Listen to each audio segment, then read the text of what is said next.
You ever notice something weird about yourself, like a tiny detail that doesn't quite make sense, but you brush it off because your brain tells you it's nothing? That's how this started. Nothing dramatic, nothing straight out of a horror movie. Just weird. I first noticed it a few weeks ago while brushing my teeth in my bathroom. I live alone in a one-bedroom apartment in Chicago, right in one of those older buildings where the floors creak no matter how lightly you step. It's not fancy, but it's mine. My bathroom is tiny, with those yellowish overhead lights that make everything look kind of sickly. The mirror is just a regular medicine cabinet mirror above the sink, a little warped from age, but nothing crazy. I've looked at myself in it 1,000 times without thinking much of it. That night, I was brushing my teeth like always, tired as hell after a long shift. I work at a bar downtown, and Friday nights are hell, drunk college kids, businessmen who've had one too many, couples fighting in the corner booths. It drains you. By the time I get home, all I want is a shower and my bed. So there I was, going through my routine, and I noticed something off. It was tiny. Barely even worth mentioning. But when I spit into the sink and looked back up at my reflection, there was this lag. Like, the tiniest delay. I moved my toothbrush to the cup, and I swear to God, my reflection moved a split second later. Not much. Just enough for me to notice. My first thought. I'm exhausted. Maybe it's my eyes playing tricks on me. Maybe I'm just zoning out. I blinked hard, waved my hand in front of my face like an idiot. Looked normal. Just my own tired face staring back at me. So I let it go. But over the next few days, it started happening more often. Always small things. I'd lift my coffee mug, and my reflection would lag for just a fraction of a second before following. I'd scratch my head, and it was like the movement in the mirror dragged slightly behind. The first time it really freaked me out was when I yawned, big, jaw-cracking yawn, and I swear, my reflection's mouth stayed open for a half second longer than mine did. I literally jumped back from the mirror. My stomach did this weird flip, like I was on a roller coaster drop. My first thought was that something was wrong with me. A brain issue, maybe. Delayed perception. I even Googled it, which, by the way, don't ever do that, because Google will convince you that you're dying in 5 minutes. I found nothing useful. I told myself it was stress. Lack of sleep. Maybe staring at screens too much. The mind can do weird things and you're overtired. That's what I kept telling myself. But then, one night, it escalated. And that's when I stopped being able to pretend it was just my imagination. I was in bed, scrolling through my phone, the way I always do before sleeping. My bedroom is nothing special, just a queen bed, a small dresser, and a single window that looks out onto the alley. The only light was coming from my phone screen. The mirror in the bathroom was just barely visible through the open doorway. I glanced at it without thinking. Just a habit. And I swear on my life, my reflection was still looking at me. Even though I had already looked away. That was the first time I actually felt scared that I don't know if you've ever felt true, paralyzing fear before. Not just being startled, not just a bad feeling, but the kind of fear that makes your skin feel too tight, that makes your heartbeat stutter in your chest like it's not sure whether to speed up or stop altogether. That's what hit me when I realized my reflection was still looking at me. I turned my head slowly, like, so slow it felt unnatural, back toward the bathroom mirror. My whole body had gone cold. I told myself I was imagining it, that my brain was messing up the timing, that maybe the glow of my phone screen had done something weird to my vision. But my reflection wasn't just lagging anymore. It was staring. I don't mean it looked different, not in the way you'd expect from a horror movie. It was still me, same messy brown hair, same tired eyes, same hoodie I'd been wearing for way too many days in a row. But the expression was wrong. I wasn't looking at myself with my usual blank, half-asleep face. No. The reflection had a sharpness to it. A focus. Like it was studying me. I don't know how long I sat there, frozen, phone still in my hand. My mind felt like it was splitting in two. One half of me was screaming that this wasn't possible, that reflections don't do things on their own. The other half was whispering something worse. It knows. My breath came out shaky. I decided, right then and there, that I wasn't playing this game. I was being paranoid. That's all. Paranoia can do weird things to you. I just needed sleep. I forced myself to turn off my phone, roll over, and face the wall. I was not going to give in to whatever crazy idea my brain was trying to sell me. I wasn't even going to look toward the bathroom again.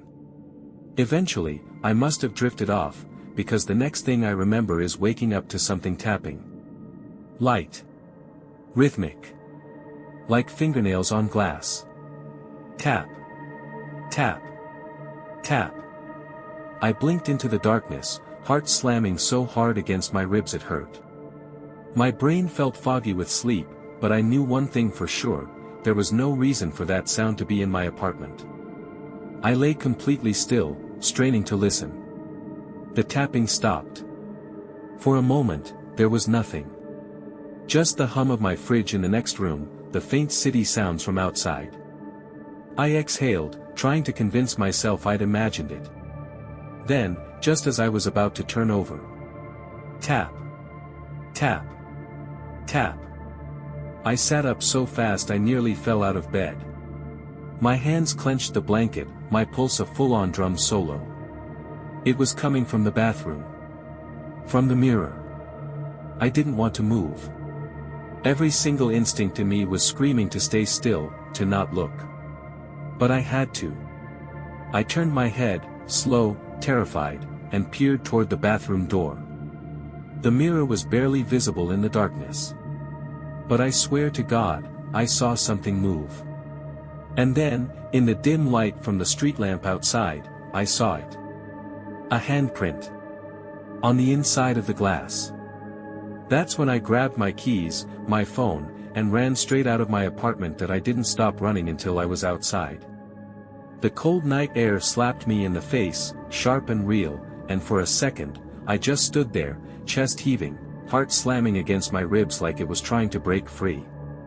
The streets were mostly empty, it was late, past 2 in the morning, and Chicago's downtown had that eerie, hollow feel it gets when the night is winding down. A few distant sirens, the occasional car, the buzz of a street lamp flickering above me. But nothing felt real. Not after what I had just seen. A handprint. On the inside of the mirror. I kept turning it over in my head, my skin crawling. I wasn't crazy. I knew what I saw. But that's the problem, there's no explanation for something like that. None that makes sense, anyway. I pulled my phone out with shaking fingers, opened up my contacts. Who the hell do you call when your own reflection is acting wrong? The cops? Hello, officer, I'd like to report that my mirror is haunted. Yeah, that'd go well. I scrolled through my contacts, debating if I was desperate enough to wake up someone at this hour. My best friend, Matt, was the only person I could think of who wouldn't immediately tell me I was insane. I hit call, pacing the sidewalk as the phone rang. It went to voicemail. Matt, dude, I hesitated, glancing up at my apartment window like I expected to see something staring back. I think something's wrong with me. Or my mirror. I don't know. Just call me back, okay? I hung up. Stood there for another minute, rubbing my face, trying to think. I couldn't just stand outside all night like a lunatic. I had to go back in. Had to face it. Had to prove to myself that I wasn't losing my mind. So I did. I don't know how I made my feet move, but I did.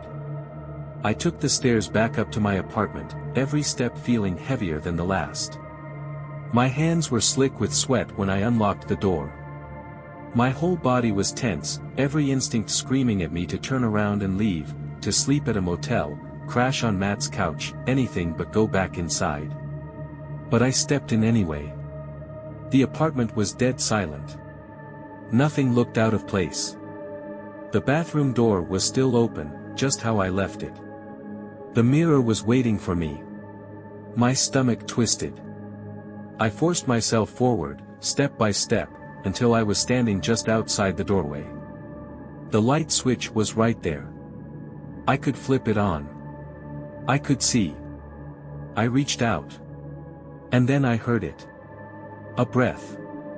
Not mine. From inside the bathroom. My hand jerked back so fast I nearly fell. My body locked up, every muscle screaming run, get out, go. But I didn't move. I couldn't. Because now I wasn't just hearing it. I was feeling it. A presence. Heavy. Watching. I swallowed hard, forcing myself to breathe. My fingers clenched into fists, nails biting into my palms. And then, I did something I still don't understand. Something that makes no sense. I stepped into the bathroom. The second I crossed the threshold, I knew something was wrong. The air felt thicker. The space felt off. Bigger, almost, like the room wasn't the same size as it had been before. My skin prickled. The mirror loomed in front of me. My own face stared back, but I didn't feel like I was looking at myself anymore. The lag was worse now, deliberate.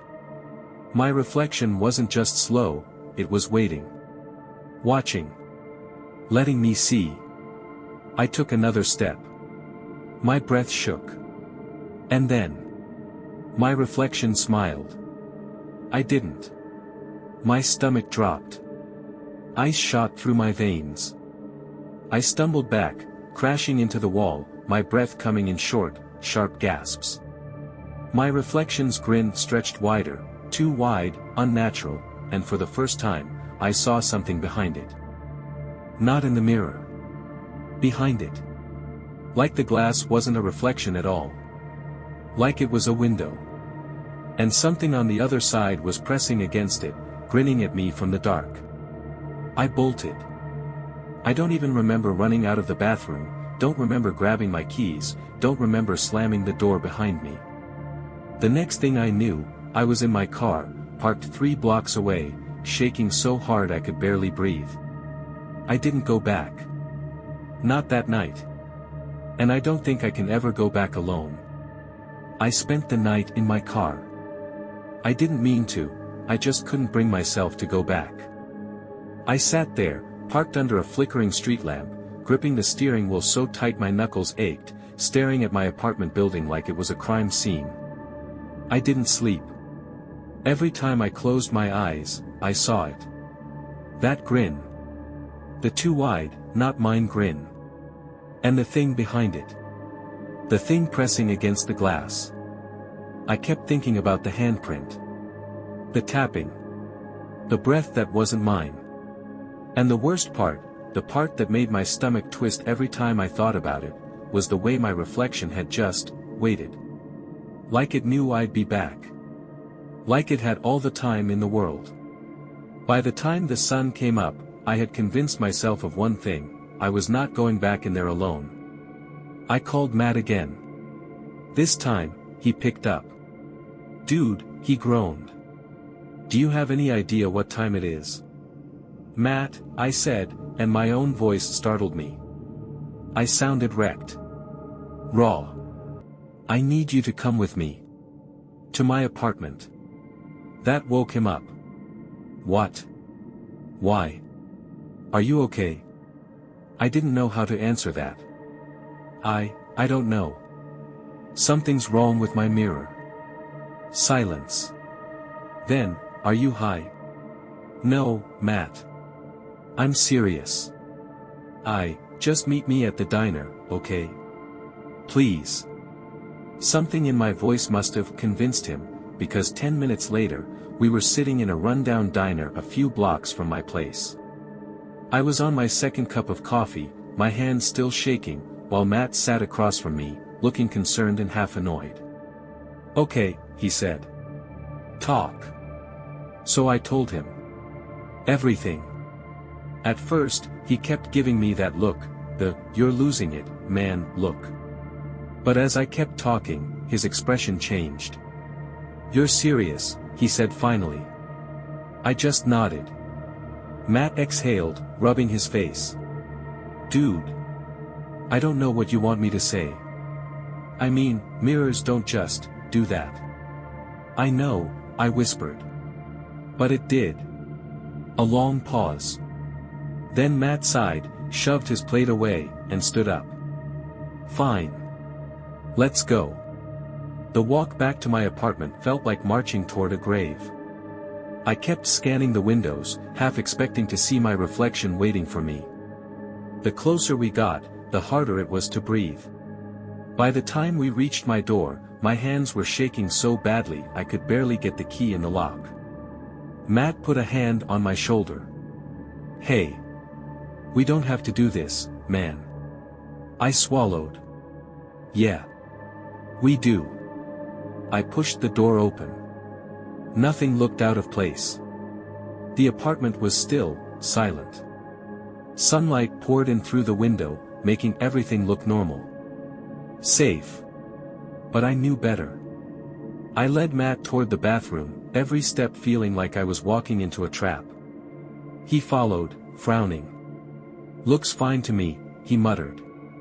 I didn't answer. We reached the bathroom door. It was open, just like I'd left it. The mirror sat there, reflecting the two of us. My stomach churned. My reflection looked normal. But I wasn't fooled. Matt leaned in, squinting.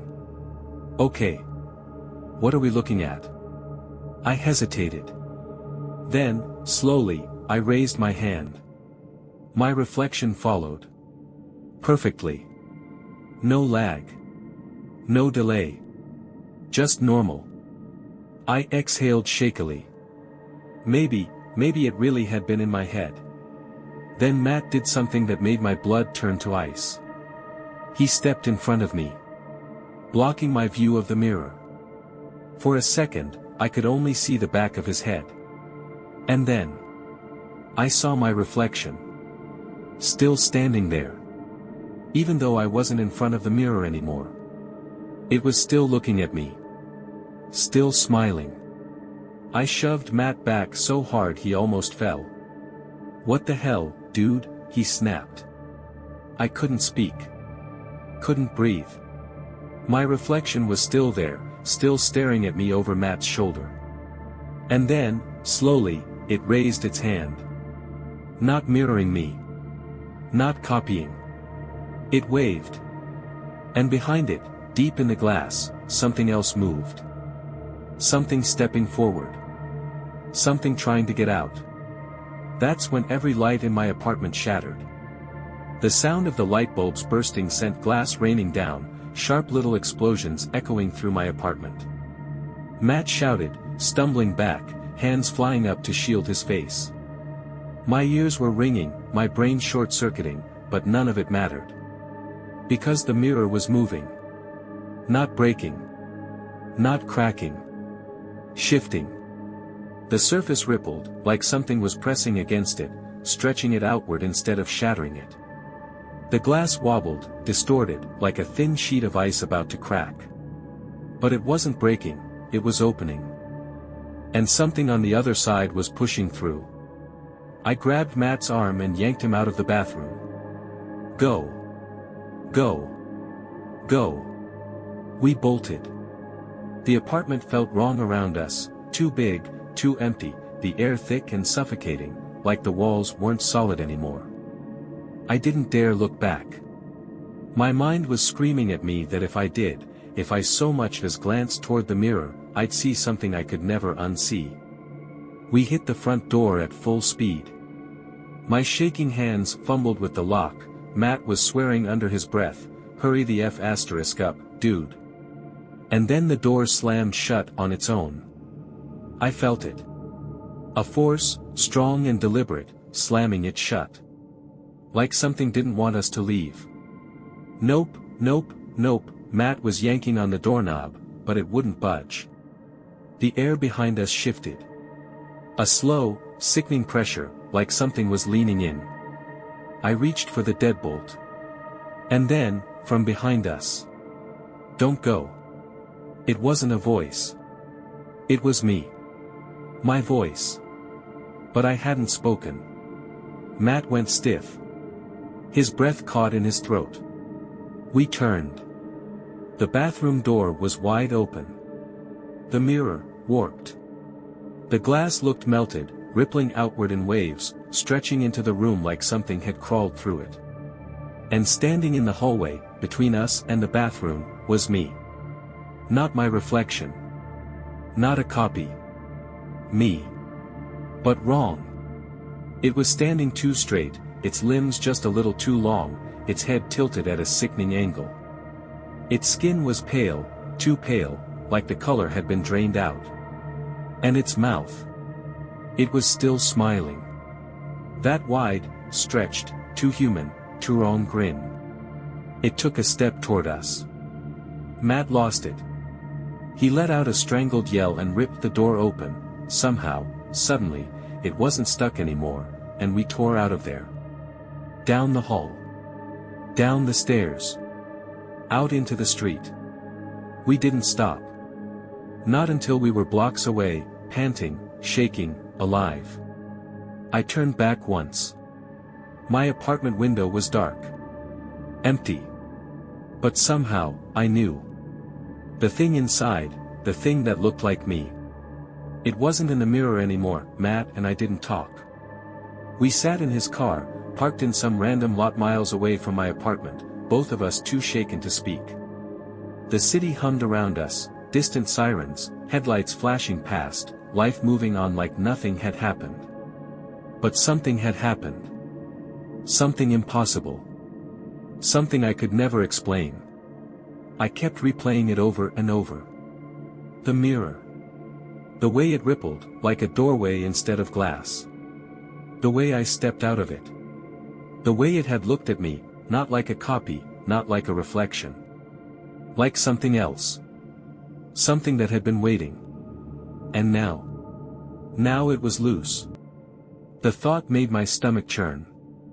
My apartment wasn't empty. I wasn't gone. Something else was in there. Living in my place. Moving around in my skin. I turned to Matt. My voice came out hoarse, barely more than a whisper. It took my place. Matt didn't answer. He was gripping the steering wheel so hard his knuckles were white, staring straight ahead. I could see the war in his head. Matt was the logical one. The grounded one. And right now, nothing about this made sense. Finally, he let out a shaky breath. What the hell do we do? I didn't have an answer. All I knew was that I couldn't just leave it there. I needed to see. Matt didn't want to go back. "Are you insane?" he hissed, pacing back and forth outside the car. "You saw that thing, dude. We got out. Why the hell would we?" "Because it's still in there." I snapped. "And I need to know what it's doing." Matt stopped pacing. He looked at me like he was seeing me for the first time.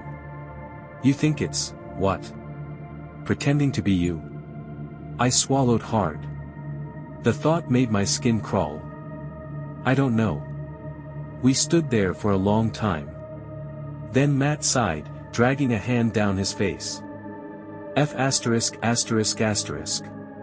F asterisk asterisk asterisk. "Fine. But we're not going in. We're just watching." I nodded. That was fine. I just needed to know. So we drove back. We parked across the street from my building, engine off, windows down just enough to hear. And then we waited. At first, nothing happened. My apartment window was dark, the blinds closed. Everything looked normal. Then, the light turned on. My breath caught in my throat. A shadow moved behind the blinds. Me. Or, not me. It was walking through my apartment. Casually. Comfortably. Like it belonged there. I felt sick. Jesus, Matt whispered. The shadow stopped. Turned toward the window. Like it knew we were watching. And then. The blinds slowly started to open. I grabbed Matt's arm. Go. Go. He didn't hesitate. The engine roared to life, tires screeching against pavement as we tore out of there. I didn't look back. I didn't want to see what was staring out of my window. Because I knew what it would be. Me that I don't remember how long we drove. Neither of us spoke. The only sound was the hum of the engine, the occasional blare of a horn as Matt blew through stoplights, the pounding of my own heart in my ears. I couldn't stop seeing it. The way my shadow had moved behind the blinds. The slow, deliberate way it had opened them, like it had wanted me to see. Like it was mocking me. I don't know how, but I knew, if I'd stayed even a second longer, I would have seen my own face peering down at me. Smiling. And I knew something else, too. It didn't just want my apartment. It wanted my life. At some point, Matt pulled over at an all-night gas station. The fluorescent lights buzzed above us, washing everything in a sickly glow. He killed the engine, turned to me, and finally broke the silence. What the F*** do we do? I had no idea. I couldn't go to the police. What the hell would I even say? Hey, there's a guy in my apartment who looks exactly like me, came out of my bathroom mirror, and might not even be human. Yeah. That would go over well. I leaned forward, pressing my forehead against the dashboard. My entire body felt wrong. Like my skin didn't fit anymore. Matt was watching me. Dude, he said slowly. Do you think it's still in there? I opened my mouth to answer. Then froze. Because my phone buzzed. A text. From me. My stomach dropped. My fingers felt ice cold as I pulled the phone from my pocket. Matt was leaning in, eyes wide, reading over my shoulder as I unlocked it. It was a single message. Where are you? I couldn't breathe. Slowly, hands shaking, I typed back. Who is this? A second later. Me. You left the door open. You should come home. I felt like I was going to throw up. Matt grabbed the phone. This, he muttered. We're done. You're staying at my place tonight. I didn't argue. We didn't sleep. We locked every door, every window. Left the lights on. Matt stayed up with me, flipping through channels on his crappy old TV, both of us jumping at every sound. Every time I closed my eyes, I saw it. The way it had moved. The way it had spoken in my voice. My phone buzzed again around 3 a.m. Another text. I didn't want to look. Matt did. He picked up my phone, squinted at the screen, then went pale. It sent a photo, he whispered. I took the phone from him. My hands were trembling as I opened the message. It was a picture of my apartment. From the inside. And in the foreground, holding my phone, was me. Smiling. And standing just behind me, reflected in the dark window, was something else. Something tall. Something wrong. Something that had been behind the mirror. Watching. Waiting. I threw the phone across the room. I can't, my voice cracked. I can't go back there. Matt was staring at me. Dude, he whispered. If that thing's still inside, then, what the hell crawled out? I didn't answer. Because I didn't know. And I was terrified to find out. Final thoughts. I never went back. Matt helped me move out the next day. I never stepped foot inside, I let him pack everything. I couldn't do it. I couldn't risk seeing it again. I changed my number. I moved to another city. I never told anyone what happened. But sometimes, late at night, when I pass by a mirror, I swear I see something move. Just a little bit too late.